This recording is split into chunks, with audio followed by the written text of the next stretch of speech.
नमस्कार दोस्तों। आज हम लोग आजमगढ़ यूनिवर्सिटी का पेपर सॉल्व करेंगे। एमसीक्यू का जो को करिकुलम है उसका पेपर सेमेस्टर 6 सेमेस्टर का है।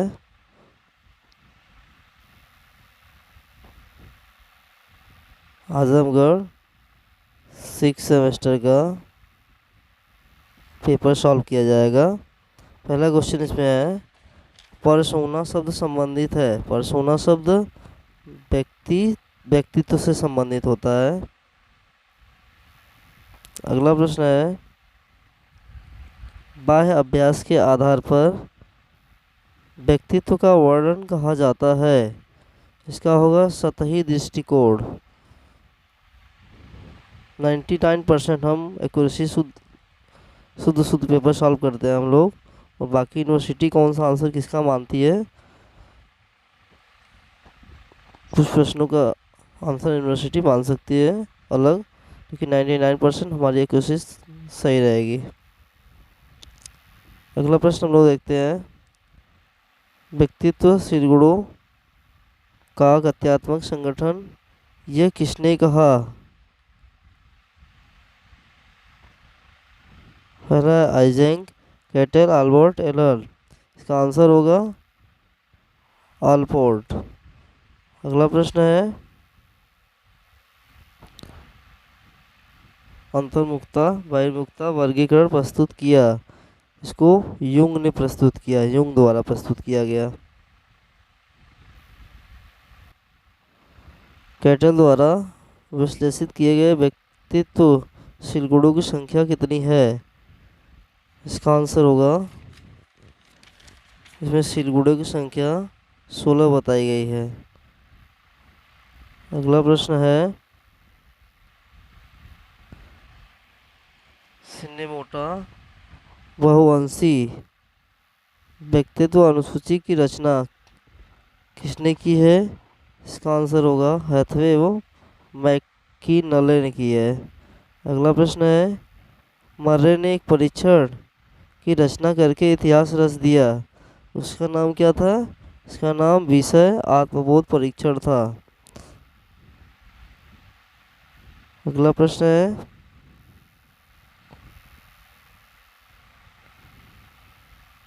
सामाजिक संलग्नता या रुचि अच्छे स्वास्थ्य का बैरोमीटर है, ये किसने कहा था।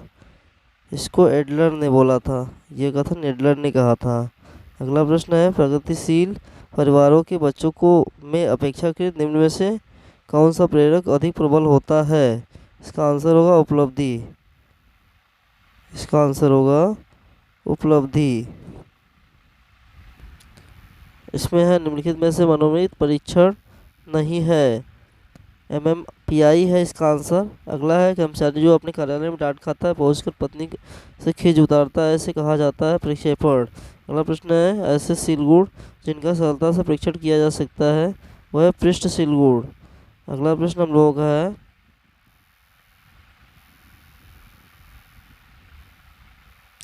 मास्टर ग्रंथि है। मास्टर ग्रंथि पिट्यूटरी ग्रंथि को कहते हैं। अगला प्रश्न है, 16 पीए प्रश्नावली की रचना की गई युंग द्वारा की गई थी।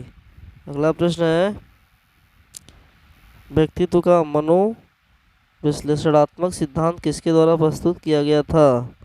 यह फ्रायड द्वारा प्रस्तुत किया गया था, फ्रायड है। अगला प्रश्न है, थायरॉक्सिन उत्तरदायी है। थायरॉक्सिन उत्तरदायी है थकान के लिए, व्यक्ति थक जाता है तो उसके लिए उत्तरदायी होता है थायरॉक्सिन। आगे हम लोग चलते हैं,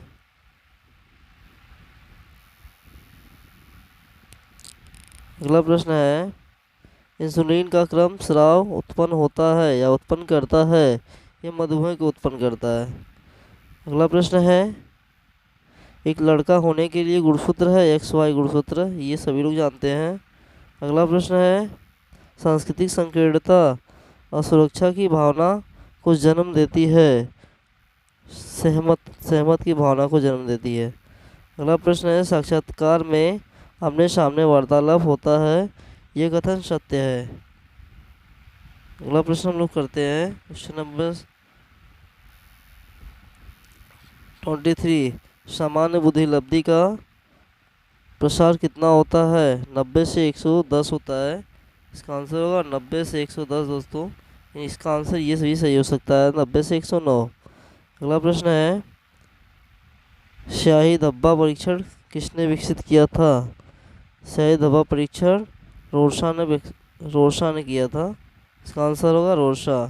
अगला प्रश्न है, मनोलैंगिक अवस्थाओं की संख्या कितनी है? 3 होती है। अगला प्रश्न है, अनुकरण एवं दात्मीकरण दोनों समान हैं। ये कथन सत्य है।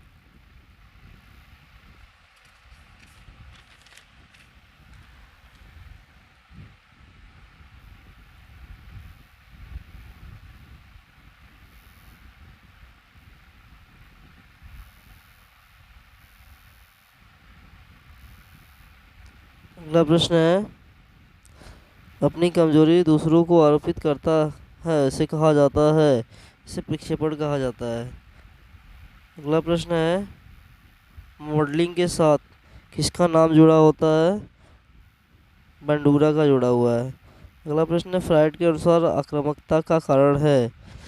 ये कुंठा का कारण होता है, कुंठा। अगला प्रश्न है,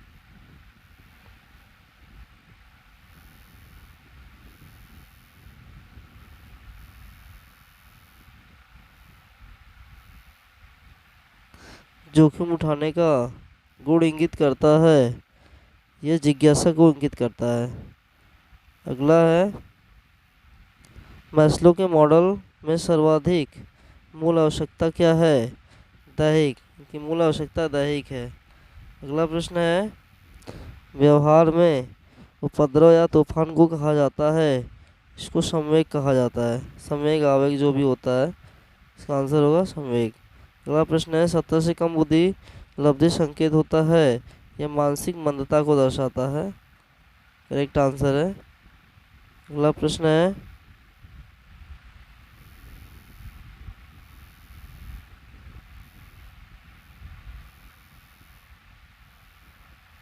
34 नंबर।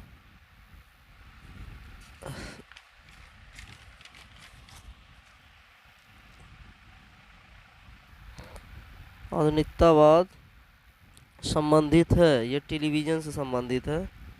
अगला प्रश्न है, इंटरनेट पर बातचीत करना संप्रेषण का कौन सा रूप है? ये मौखिक संप्रेषण है, इसके अंतर्गत आता है मौखिक संप्रेषण। आंसर मौखिक होगा। अगला प्रश्न है, निम्नलिखित में से कौन सा प्रभावी संप्रेषण का मूल तत्व है? इसका आंसर होगा दोस्तों संदेश है।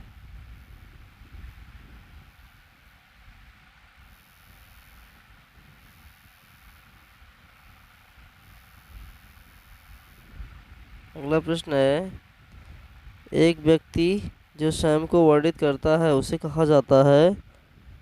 स्व अवधारणा। अगला प्रश्न है, व्यक्ति अधिकतर चक्षु संपर्क करते हैं जब वे बोल रहे होते हैं तो चक्षु संप्रेषण करते हैं। अगला प्रश्न है, शब्द बाधक होते हैं, कोई भी बाधक उत्पन्न करना होता है तो शब्द बाधक होते हैं। अगला है, संप्रेषण के संकेतवाचक का अर्थ है संदेश की व्याख्या करना। ये आंसर सही होगा आपका। अगला प्रश्न है, एक शब्द की संतुष्टि परिभाषा क्या होती है? इसका आंसर होगा अप्रत्यक्ष अर्थ। इसका आंसर होगा अप्रत्यक्ष अर्थ। अगला प्रश्न है, निम्नलिखित में से कौन सा संप्रेषण चैनल का उदाहरण है? प्रत्यक्ष वार्तालाप। इसका आंसर होगा प्रत्यक्ष वार्तालाप। अगला प्रश्न है, निम्नलिखित में से कौन सा सक्रिय श्रवण भाग है? इसका आंसर होगा,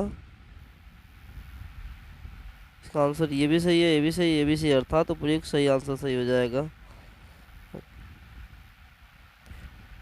अगला प्रश्न है, निम्नलिखित में से कौन से संप्रेषण का मध्यस्थता कहा जाता है? इसका आंसर होगा अंतर्वैयक्तिक संप्रेषण। नेक्स्ट प्रश्न है, गैर मौखिक संप्रेषण शामिल होता है, हाथ मिलाना, हाथ मिलाना शामिल है। अगला प्रश्न है, वीसीआर पर टेलीफोन कार्यक्रम की रिकॉर्डिंग का एक उदाहरण है। इसका आंसर होगा मीडिया, मीडिया तुल्यकालन है आंसर। नेक्स्ट प्रश्न है, जन संप्रेषण के सूचना कार्य के रूप में इसका वर्णन किया गया है, प्रसार का। आंसर प्रसार होगा।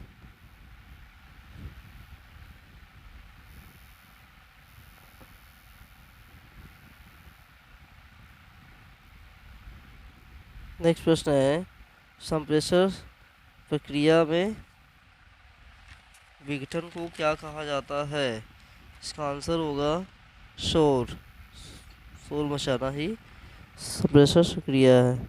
अगला प्रश्न है, निम्नलिखित में से कक्षा में संप्रेषण की सबसे शक्तिशाली बाधा कौन सी होती है? शिक्षण सहायक सामग्री होती है। अगला प्रश्न है, अखबार के संचार में फीडबैक कौन सा है? संपादक को पत्र, संपादक को पत्र, ये आंसर सही होगा आपका।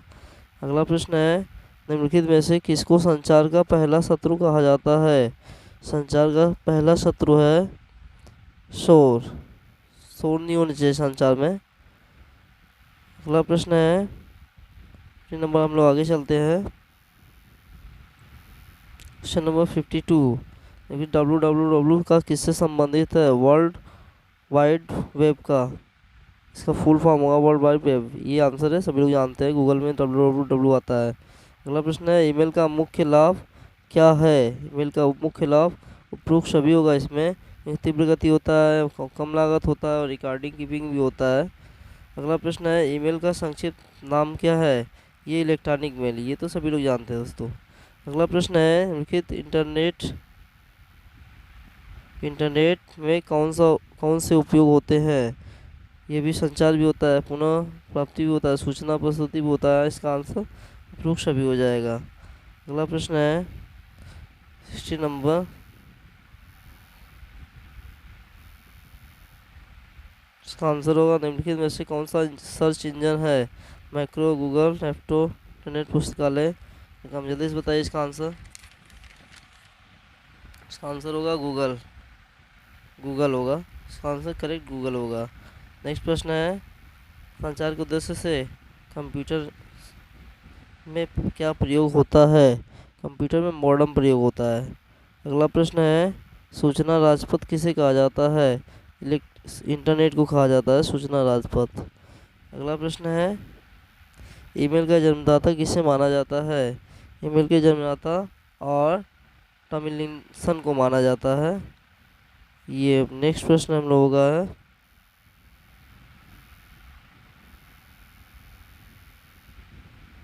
लोगों के बीच विचारों का विनिमय कहा जाता है संप्रेषण को। अगला प्रश्न है, वाचिक संप्रेषण का आशय इनमें से क्या है? उपरोक्त सभी, वाचिक संप्रेषण का आशय उपरोक्त सभी होगा। अगला प्रश्न है, हावभाव एवं शारीरिक गतियाँ कही जाती है काइनेसिस कही जाती है, काइनेसिक्स।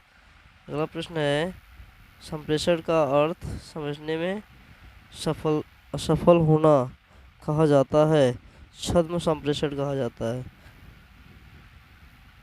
नेक्स्ट क्वेश्चन है,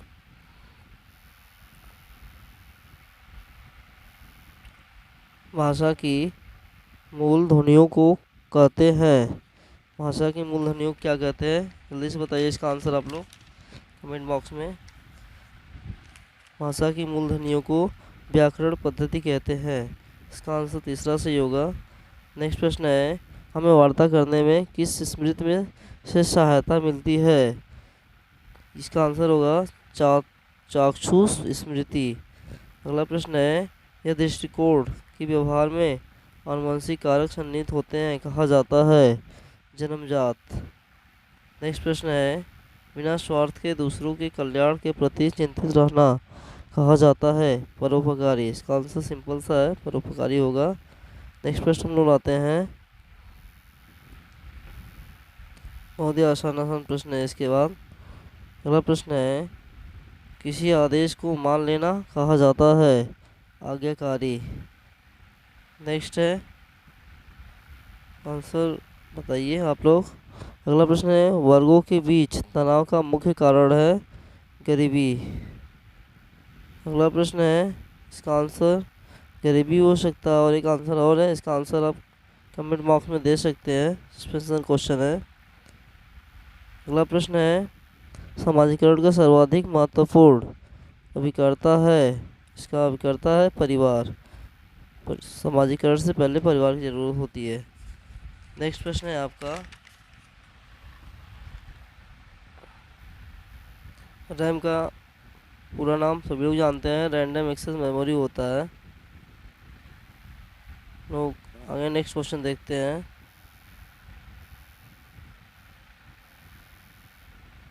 अगला है, संदेश के बीच संदेश को क्या नाम दिया जाता है? संदेश के नीचे संदेश को क्या नाम दिया जाता है? उपग्रंथ नाम दिया जाता है, उपग्रंथ। अगला प्रश्न है, अनुरूप जन संप्रेषण में कहानियाँ स्थैतिक होती हैं। अब अगला प्रश्न है, अनुत्पकालिक माध्यम का उदाहरण कौन सा है? टेलीविज़न। टेलीविज़न अनुत्कालीन उदाहरण का माध्यम अच्छा माना जाता है। अगला प्रश्न है, लास्ट है, संप्रेषण में गुणार्थक शब्द कौन सा है? इसका आंसर होगा सांस्कृतिक। सांस्कृतिक शब्द पहले से चला आ रहा है। अब आप बताइए कितना आपके सही है, कितना गलत है, कमेंट बॉक्स में सभी लोग बता दीजिएगा कितना आपकी एक्यूरेसी मिलती है या कितने नंबर आ रहे हैं। 50, 55, 60, 70 या फिर 75 में 75 नंबर आ रहे हैं।